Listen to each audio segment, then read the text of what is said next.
Immigration is something we hear about a lot in the news right now, from illegal immigrants to the Syrian refugee crisis, and it's an issue that hits very close to home for one Aiken County family. Michele Preece emailed me months ago about her unusual situation. She says she is stuck in Canada with her husband and can't come home because he has been deemed inadmissible. Her attorney can't help. Her congressman can't help. And it's all because of a U.S. immigration law that may surprise you. I am in Canada now. I am on Prince Edward Island. We've been here for a year and a half. It's not the way this North Augusta native expected to start her life as a newlywed. The pictures of the snow, I cannot believe. Oh my gosh, it's like up to your chin.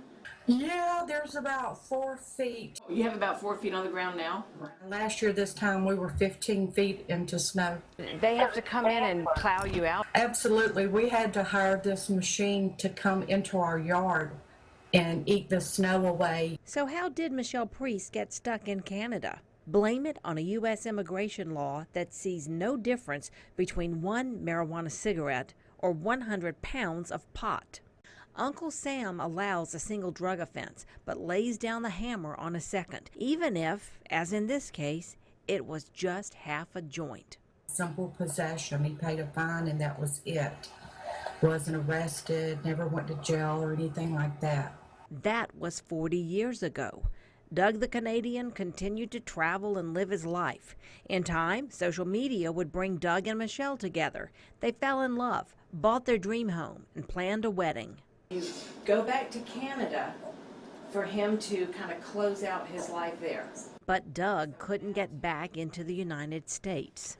He was in line waiting to board the plane, already had the ticket, and he was tapped for a secondary interview by Homeland Security, and they had run a background check on him. That old pot charge from the 1970s popped up, and a second one a few years later. It was the start of an immigration nightmare.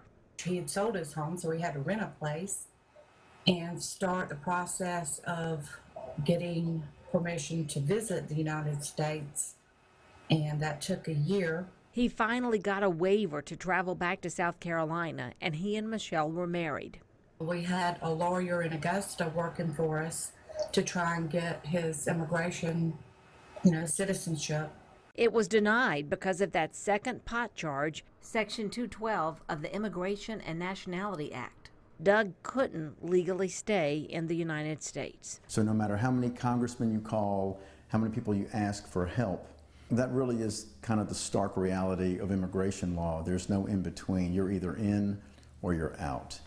And you're going to find they're going to deny the case. So they packed up.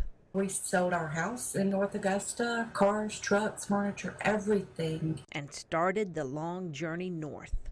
All the way up the eastern seaboard to Nova Scotia, a whopping 1,575 miles.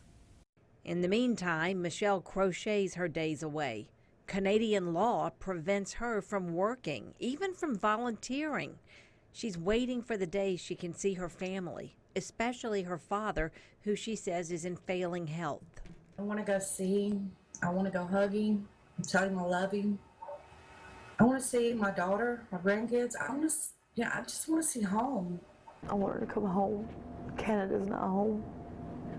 Laura Greer is Michele's only child. I'm used to being able to call my mom or go see her anytime I want to. It's like the United States and Canada is just rolling out the red carpet going, come on, everybody come over here. We'll take care of you. But then you look at my husband that's worked hard all his life and has paid his ways, paid his taxes, and they tell him no, just pot, just a little half of a joint.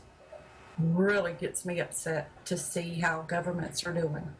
According to Balducci, the only option left is for a Canadian lawyer to go back to the court where Doug was charged 4 decades ago. And see if there's any way to have that conviction overturned.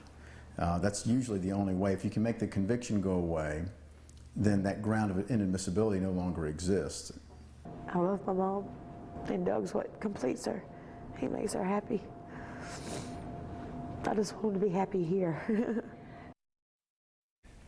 All right, so there you have Doug, who cannot come into this country. Why, though, is Michele stuck up there? Why can't she leave Canada and come back here whenever she wants to? Yeah, that's the question. That's what everybody's saying. Why can't she just come back? Well, here's the thing. She can't leave Canada because she's in the process of getting legal papers there so she can work.